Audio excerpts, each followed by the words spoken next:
I want you to picture this. It's fall of 2022, and my boss has just resigned. It's an opportunity for her to be a CEO. It's in her state, which means less travel, more time with her family. But if I'm being honest, I feel conflicted. I'm unable to be excited for her because there's these rumors that are circulating right now that there's a reorg that she knew about that would impact me and her former team. So in this moment, I realize I got to repeat this mantra just to keep me grounded. And I say to myself, I am safe. I support 8 states. I oversee 5,000 employees. I've been here 6 years. I am loyal. I add value. An email just hits my inbox, and it says, hey, Lisa, Alex would like to grab some time with you. Now, the email's not from Alex. It's actually from Alex's EA, the assistant to the COO.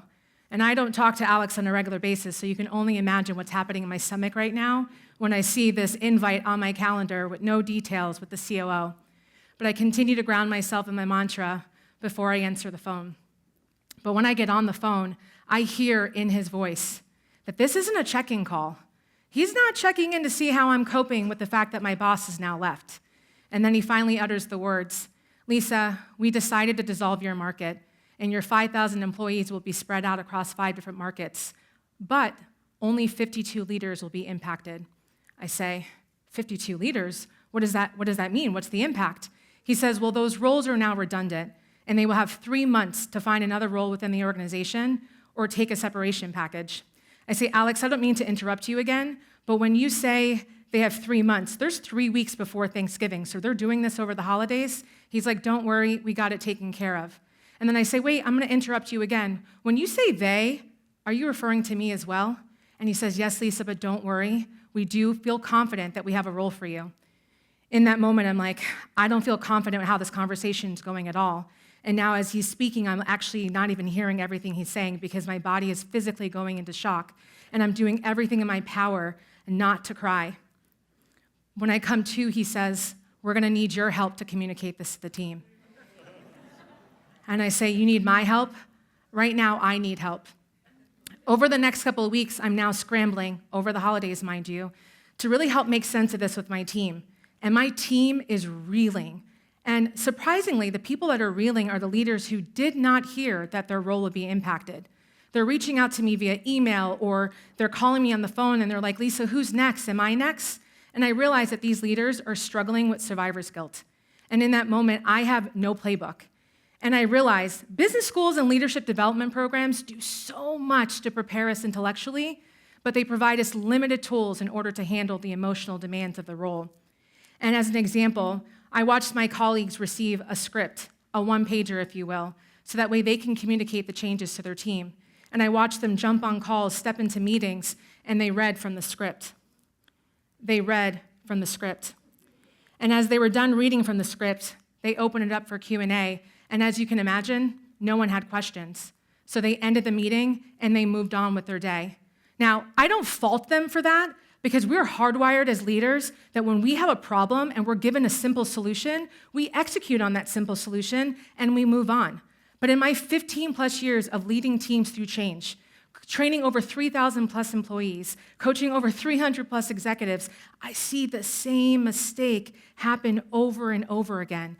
And the mistake is, when there's a transition, we focus so much on the business element and we forget to balance it with the human element. Now, I share this because I have 3 essential elements that if any of you are experiencing a transition, I encourage you to write these down. Element number 1 is how do you lead yourself? Because change starts within. And before you can lead others or the organization, you actually have to do some self-reflection. And here are 3 questions to guide you. Number 1, what motivates you about this transition? What's triggering you about this transition? What are some potential blind spots that may impact your decision-making during this transition? Now, here's the deal. Some leaders will skip this step, but I'm encouraging you to really focus on yourself before you start leading anyone else. The second element is lead others. Now, I heard something recently that struck a chord with me.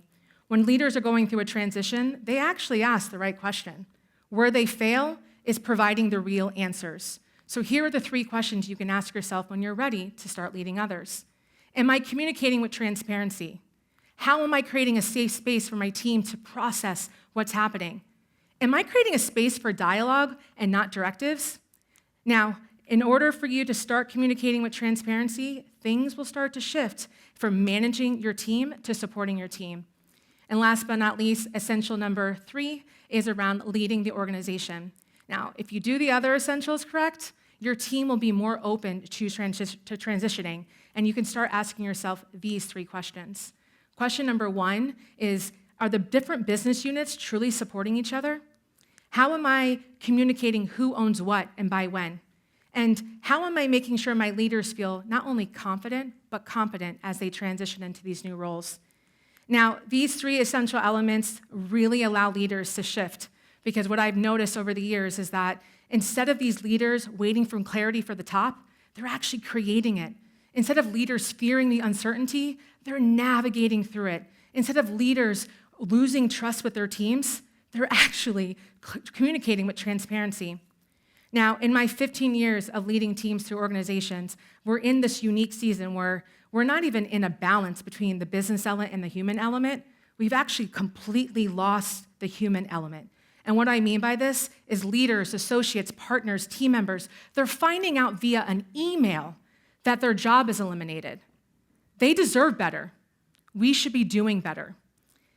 As I stared at my screen after my call with Alex, I realized in that moment, change is going to continue to happen within organizations, whether it's a reorg, an M&A, a right-sizing, you name it. But how do I bridge that gap to ensure that leaders are equipped to have that right balance between the business element and the human element? It's actually why I started my firm, Element of Change, to help us navigate, or actually help us go into organizations to help them navigate through their transitions, to help them stabilize teams, to help them rebuild trust so that way they can reduce turnover.